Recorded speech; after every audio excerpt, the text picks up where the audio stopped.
Today I'm going to talk about spectrum autism disorder. Before we get into the topic, please like, subscribe, share, and bang the notification button. That helps us and it helps you.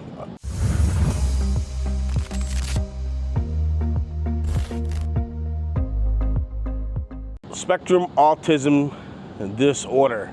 Believe it or not, it also affects adults. How do I know? Because I was diagnosed in my late 30s with this particular disorder as I was serving in the U.S. Navy. And I talk about this subject for a few minutes today, not to garner sympathy, there's people in this world that have way more problems, people that are in wheelchairs, people that are missing limbs, people that are bedridden. So I don't want to take that lightly. But for some reason, people have asked me about this topic, so I thought I would talk about today. When I was young, in my about 12 or 13 years old, they thought I had ADHD, and I guess they put me on what they call Ritalin. That didn't last too long. As I got older, I would, just go on with life, be a typical teenager. When I graduated high school, I joined the U.S. Navy straight out of high school. I went through boot camp. I had a few issues, but long story short, I made it through.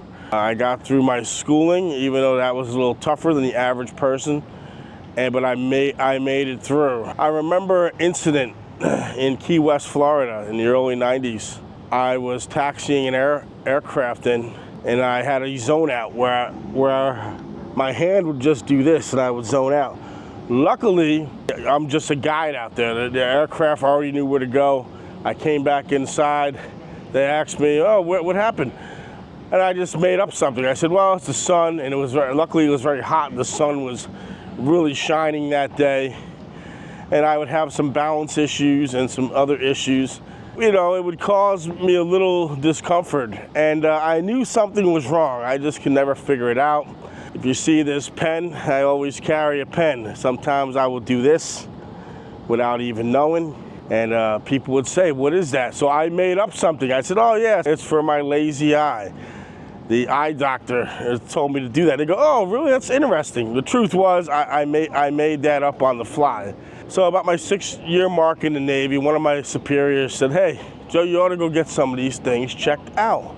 So I did, and the doctor said, "Everything's normal. Your body just processes things a little different. Don't worry about it." There's times I lose my balance a little bit. I would have these strange motions. I would sometimes even lash out a little bit. And when I'm holding certain tools or something, I would have a harder time than the average person. So basically there was times in the Navy where I struggled. And then when I got into my 30s, I was stationed in a place called Fallon, Nevada. And when I had gotten stationed there, I was in a supervisory role. And despite some of these struggles, I did manage to get some jobs. Luckily, I was well liked, and I worked hard. And not to rabbit trail off this, but the hard working part, sometimes I would stay after. I was so paranoid, 2 and 3 hours after the hangar closed, after the job closed, just to make sure my responsibilities were done, because I was working a night shift a good portion of my career, and I didn't want to come into work and be blindsided. "Well, why'd you miss this? Why'd you miss that?" And because I knew I had these, what I called them back then were tics. I would do this, I would do this. Sometimes I would rock my head like this and not even realize it. Sometimes I would lose balance like this and not even realizing it. So this happened over the years. I was able to, luckily I was decent enough at my job not to get kicked out, or I made enough rank to stay in. But I always knew that something was wrong. Where a person can take a test in one time, it took me 3 or 4 times. Where a person had to hammer something, it took me, I had to focus on it and go and hammer, it took me longer. I even got so nervous about some of my motions and some of these tics, I thought I may have had Parkinson's disease or something. I was really getting nervous. And finally, when I got to Fallon, Nevada, one of my bosses, was 4 or 5 of us in an office, and he noticed, you keep rocking and zoning out. It's happening more and more. And I said, Andrew, and that's his name. I'm not going to give his last name.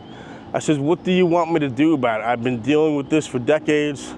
I went to medical years ago. He goes, nah, Joe, you got to worry about it. So the next day, going to the office again, and I start zoning out again.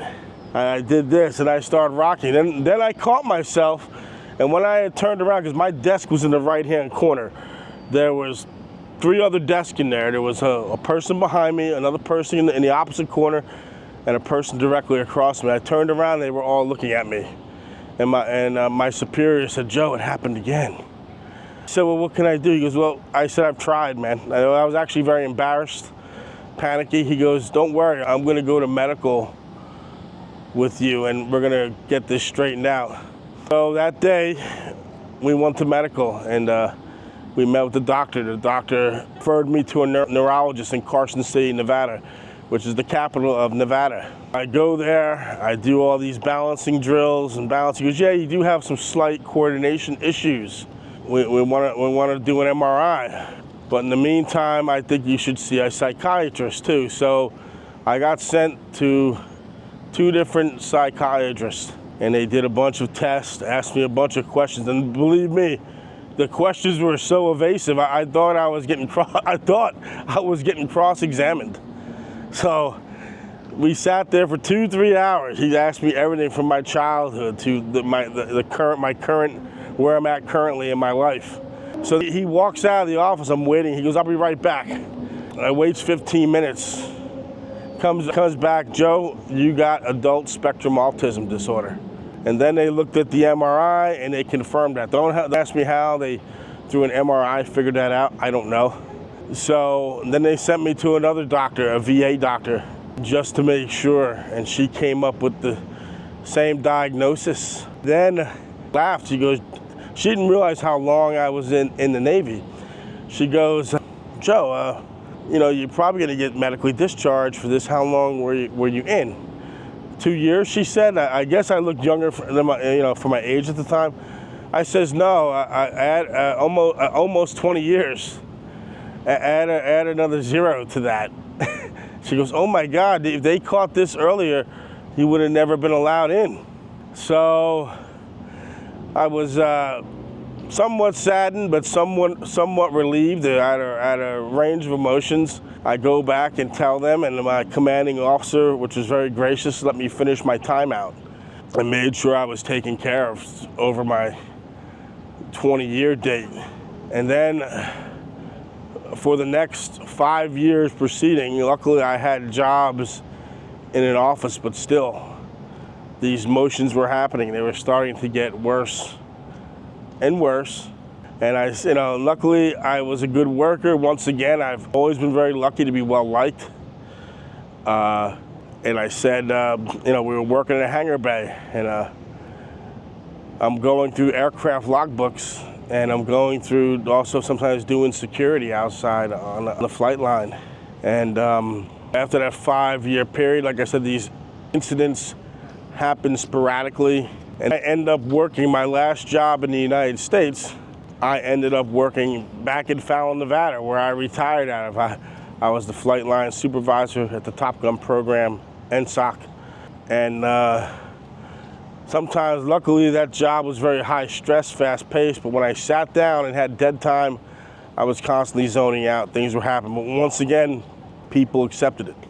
But then my last 6 months of that job, what had happened now was every other day it seemed like something was happening. My balance, these moves like this, these doing like my hand and rocking my head and doing this stuff with the pen, they were getting worse and worse. So I went to a doctor and he said, look, you need to take a break from this job.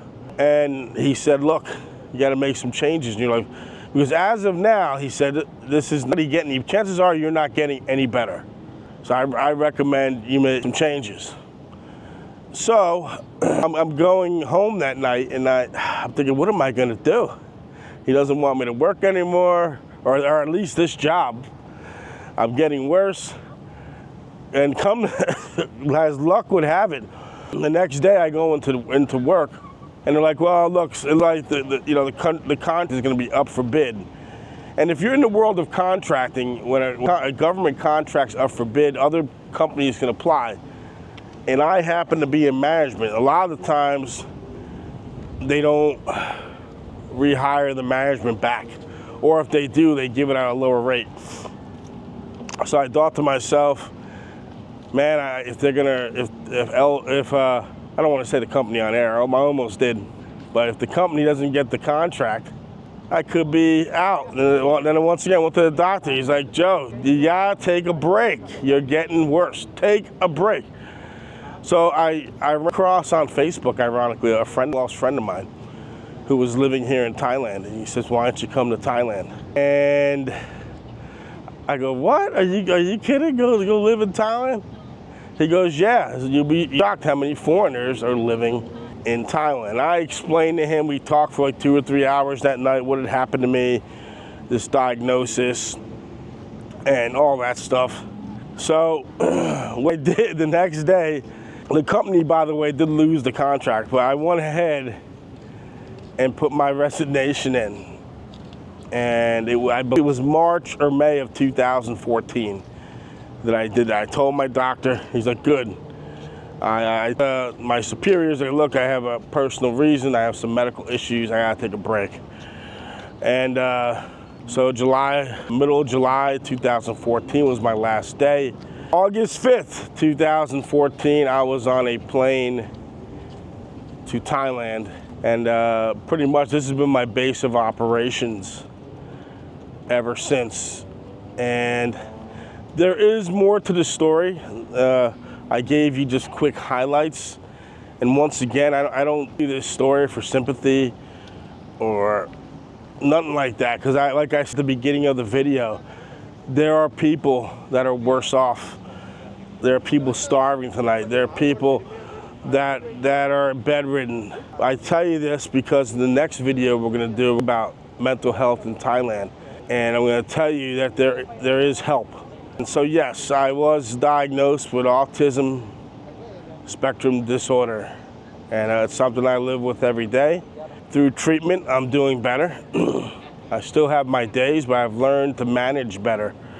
What I've learned to do by managing it is if I'm feeling aggravated or angry, I just sometimes be myself. I'll stay home because I don't want to bother my friends with it. And the one thing I learned in life is everyone in life has their own set of circumstances, their own set of problems. Like if I was to walk around here in this park, here in Thailand, screaming in my head, they don't know I have a developmental disorder or an autism. My problem is not their problem. So what I have learned to do is manage it. And maybe someone out there has some kind of developmental disability, some kind of disorder. But you know what? There is hope for you. And you can live a quality life. And I'm a believer in everyone has something. You know, no one goes through this life unscathed. And it's how we deal with our problems at the end of the day is how we're defined.